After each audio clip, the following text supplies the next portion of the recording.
호주에서 한국의 C19 신규 확진자가 실제는 2.6배 더 많다라는 발표가 있었습니다. 야후 재팬에 공개된 이 기사를 보고 일본 네티즌들이 신나게 댓글놀이를 하고 있습니다. 호주의 발표는 한국뿐 아니라 이탈리아 등 많은 국가들의 공식 통계의 문제점을 콕 집은 자료입니다. 눈만 바로 뜨고 읽어보면 한국뿐 아니라 전 세계의 문제입니다. 그리고 지금 일본 상황은 한국을 비판하며 놀고 있을 때가 아닙니다. 일본에서는 연일 최고의 신규 확진자가 발생하고 있습니다. 19일에는 신규 확진자 2,386명이고 사망자는 하루에 21명에 이르고 있습니다. 특히 도쿄는 534명으로 날이 갈수록 폭발하고 있습니다. 스가는 회식을 마스크를 쓰고 조용하게 해주기를 부탁한다 라고 했고, 코이케는 도민들은 연말 회식 때 5명 이상 모이지 말아라 라고 부탁할 정도입니다. 전문가들은 도쿄의 신규 확진자가 2주 동안 2배가 늘었다. 1개월 후에는 1일 2,020명씩 발생할 것이다. 특히 고령층들은 조심해야 한다. 라고 주의를 주고 있습니다. 상황이 이렇게 급박하게 돌아가는 와중에 야후 재팬에 올라온 기사는 한국의 C19 실제 감염자는 공식 발표 수치보다 2.6배 많다라는 것입니다. 사실 한국의 현재 상황도 새로운 유행이 번지는 것이 아닌지 우려하고 있는 실정입니다.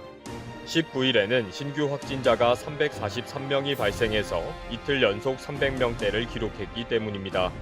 방역당국도 수도권 전역과 일부 지방에 대해 방역 대응 단계를 격상시키는 등 새로운 조치들을 신속히 취하고 있습니다.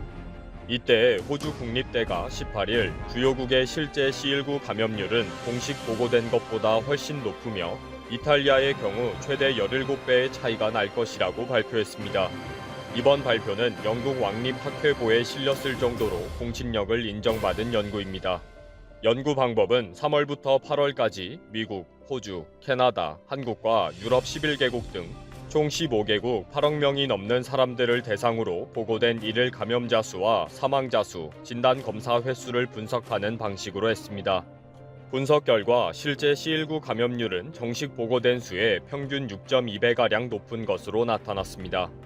벨기에, 프랑스, 이탈리아, 영국 같은 몇몇 나라의 공식 감염자 수치는 실제 C19 감염 사례의 10% 수준에 불과하다고 합니다. 연구자들은 또 한국의 실제 감염 건수는 보고된 것보다 적어도 2.6배는 더 많을 것으로 추정했고, 이탈리아는 공식 통계보다 17.5배 많은 것으로 나타났습니다. 즉 15개국을 대상으로 연구한 결과 실제 감염자 수가 한국은 2.6배가량, 벨기에와 영국 등은 10배가량, 이탈리아는 최대 17.5배가 많았을 것이라는 것입니다. 이러한 연구 결과는 현실적인 것을 감안해도 한국을 높게 평가하는 자료이며 정말 대단한 나라라는 것을 인정해야 하는 증거입니다. 이런 연구 결과를 보면 일본은 최대 10배 이상이 더 많을 것이라는 것은 쉽게 추측할 수가 있습니다. 그렇게 추측을 해야 정상적이고요. 그런데 어떻게 이런 단순한 자료를 보고 일본 네티즌들은 신나게 댓글을 다는지 신기할 정도입니다. 일본인들의 댓글에는 이럴 줄 알았다. K방역이라고 사기를 치더니 들통났네. 원래 한국이 발표하는 수치에 올바른 것이 있는가. 모두 자신들의 편의대로 통계 방법을 바꾸고 있다니까. 한국의 공식 발표는 절대 믿지 말아라. 신뢰할 수 없는 나라에는 진실은 없다. 은폐 공작은 한국이 가장 자신 있는 분야이기 때문에 조작에 숙달된 것이다. 2.6배도 의심스러운 수치이다. 어차피 또 한국의 감염자는 일본의 몇 분의 1, 그러니까 한국은 훌륭하다. 이런 자랑을 하기 위해 데이터를 조작하고 있는 것이다. 일본을 이기고 싶어서 항상 통계를 조작하고 있다. 사사건건 1등을 자랑하고 싶은 한국, 공식 발표가 거짓인 것은 세계가 인정하는 사실. 외교도, 경제도, 금융도, 안보도 거짓말 덩어리. 대부분 한국이 일부러 신규 확진자 수를 숨기고 조작하고 있다고 신나게 흥분하고 있네요. 기사의 내용도 제대로 읽지도 못하고 자신들만의 과대망상에 빠져있는 일본인들이 정말 많네요. 눈 씻고 찾아볼 수 없는 정상적인 댓글은 달랑 하나 찾았습니다. 과연 세계 최강의 방역 시스템이 있는 나라군요. 일본에는 그러한 시스템은 없으므로 혹시 방이라면 조심해야 합니다. 라며 후진국 일본의 현실을 직시하고 있는 사람도 있었습니다. 지금 일본의 상황은 여행을 취소하는 등 국민들이 두려움에 떨고 있다 라는 뉴스가 계속 나오고 있는 상황입니다. 이 와중에 니시무라 야스토시 경제재생상이 앞으로 어떻게 될지는 신만이 알고 있다. 국민과 지방단체장이 노력해주기 바란다. 라고 해서 엄청난 비난을 받고 있습니다. 결국 스가 정부는 아무런 대책이 없으니까 국민들 스스로 자신의 몸은 자기가 알아서 지키고 조심해라 라는 식으로 말을 한 것입니다. 관광지의 숙박업소들은 갑자기 쏟아진 예약 취소 때문에 비명을 지르고 있기도 합니다. 종업원들은 두 손을 놓고 빈 호텔을 지키고 있는 상황이 되어버렸다는 것입니다. 더 큰 문제는 의료 붕괴입니다. 일본이 가장 걱정하고 있는 부분인데 이탈리아를 닮아가는 것은 아닌지 가장 우려하고 있습니다. 이탈리아는 최근에도 하루 평균 3만여 명의 신규 확진자가 나오면서 의료 시스템 붕괴 현상이 이미 나타나고 있습니다. 일부 지역에서는 의료용 산소통이 부족해서 산소통이라도 달라 라고 비명을 지르는 장면이 목격될 정도입니다. 그러다 보니 빈 산소통을 개당 300유로 약 40만 원에 판매한다는 광고도 버젓이 내걸릴 정도입니다. 일본에서도 사이타마 현 등의 일부 지역에서는 벌써 의료 붕괴를 준비하고 있습니다. 지역 내 병원에는 중증 환자를 치료할 수 있는 병실이 거의 없는데 계속 중증 환자가 발생하고 있기 때문입니다. 사이타마 현은 결국 대책 회의를 열고 가능하면 외출을 하지 않고 집에서 시간을 보내줄 것을 부탁한다. 외출을 한다면 대규모나 장시간을 피해달라 라고 호소했습니다. 미야기현 의사회는 의료 위기 상황을 선언한다 라고 긴급 기자회견을 했습니다. 센다이시 의사회장은 고령층의 감염에 특히 주의를 해야 한다. 노인 시설에는 간병인이 부족하다 라고 호소를 했습니다. 급기야 일본 정부의 후생노동성 산하 전문가 회의에서도 이대로 방치하면 안 된다. 더욱 급속한 확산이 예상된다. 행동을 제한하는 통제가 필요하다 라며 강력한 대책을 촉구하고 나섰습니다.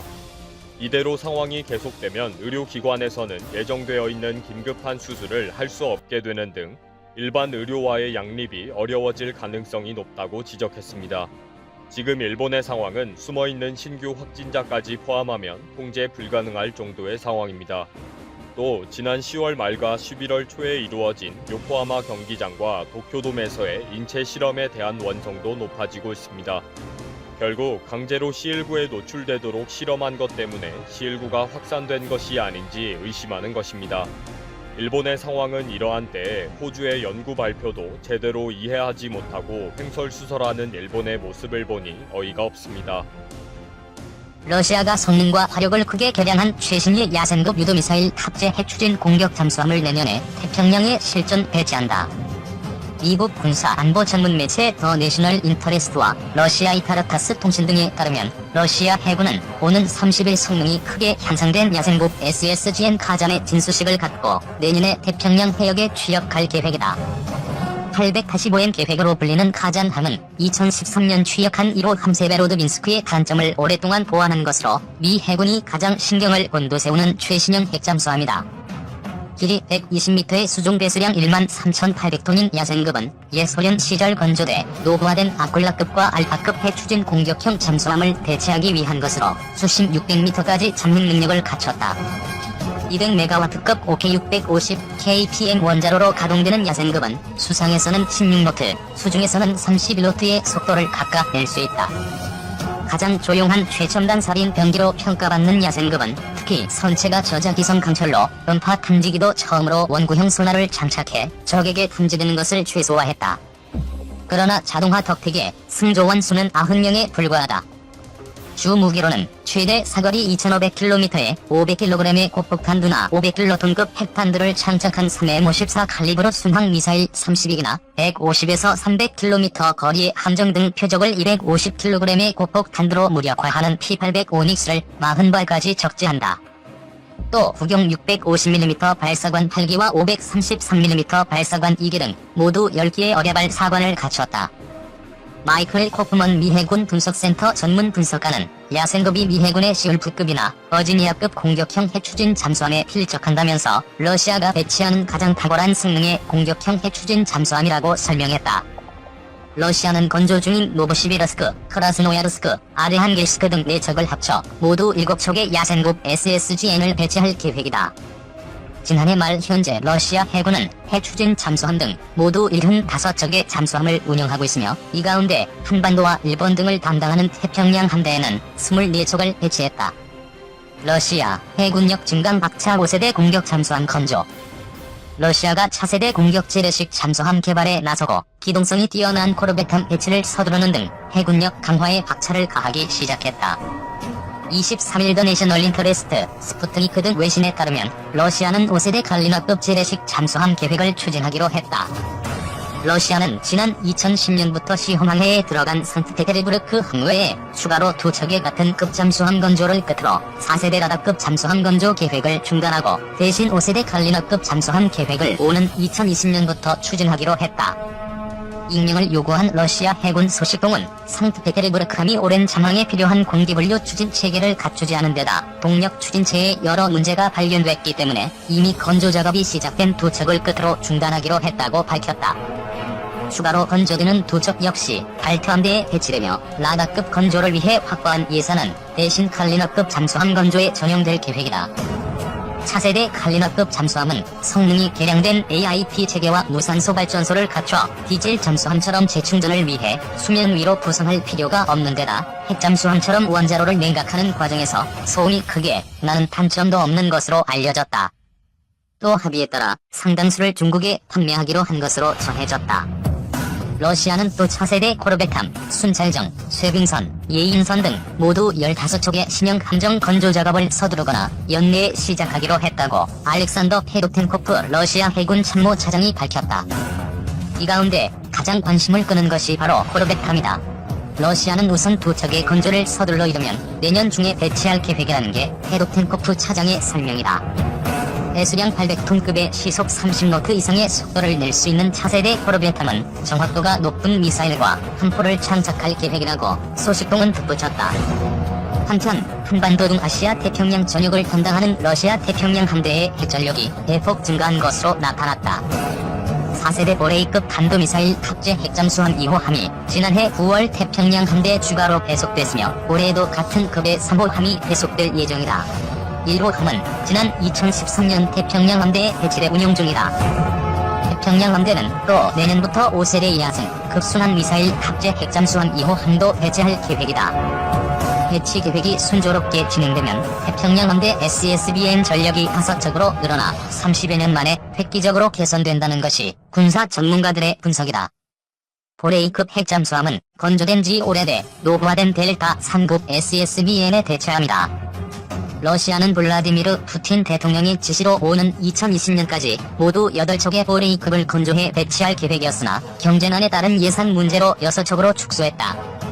수중에서 시속 30노트의 빠른 속도를 낼 수 있는 보레이급 잠수함은 특히 최대 사거리 1만 킬로미터인 불라바 탄도미사일 16기를 탑재한다. 불라바 미사일은 각계 목표 제도립탄두를 최대 10개 탑재할 수 있으며 각 탄두의 위력은 태평양 전쟁 당시 일본 히로시마에 떨어진 원폭보다 12.5배나 크다. 2006년 미국 항모 9km까지 접근 소리 없는 공격 능력 3개의 과시. 전략 핵미사일을 탑재한 중국 핵잠수함 창정 6호가 산둥성 친다오 앞바다에서 군통수권자인 후진타오 국가주석의 사열한 앞을 지나고 있다. 2006년 10월 26일 오키나와 인근 해상 미해군 항모 키티호크는 발칵 뒤집혔다. 10여 척의 호위함에 둘러싸인 항모의 9km 앞에 중국의 신형 디젤 추진 방식의 순급 잠수함이 떠올랐기 때문이다. 삼엄한 잠수함 경계망을 뚫은 것이다. 군 내부에 즉각 대대적인 논쟁이 벌어졌다. 미 해군은 냉전 중식으로 소련 핵잠수함의 위협이 없어지면서 미군의 대장 방어훈련이 약화돼 벌어진 해프닝이라고 했다. 그러나 전문가들은 중국 잠수함의 능력이 급격히 개선되고 있는 상징적 사건으로 꼽았다. 95년 이후 매년 잠수함 3척씩 늘린 중국. 중국 잠수함은 오랫동안 서방의 조롱거리였다. 한때 아흔척 대함대였지만 대개가 1950년대 개발된 소련 로미오급의 복지판이었기 때문이다. 시끄럽고 사고도 잦았다. 중국 잠수함은 연안에서만 놀고 원양 작전은 꿈도 못 꿨다. 신형을 개발한다고 했지만 오랜 시간이 걸렸고 또 오랜 시간 시험 평가를 거치면서 양산에 들어가는 즉시 구형이 되고 말았다. 로미오급을 개량한 민한급이 그랬다. 그러던 중국이 95년부터 달라졌다. 급격히 잠수함 전력을 강화하기 시작했다. 중국 언론을 종합하면 95에서 2010년 48척이 추가 배치됐다. 미 의회 보고서 리포트에 따르면 95에서 2007년 사이 1년에 2.9척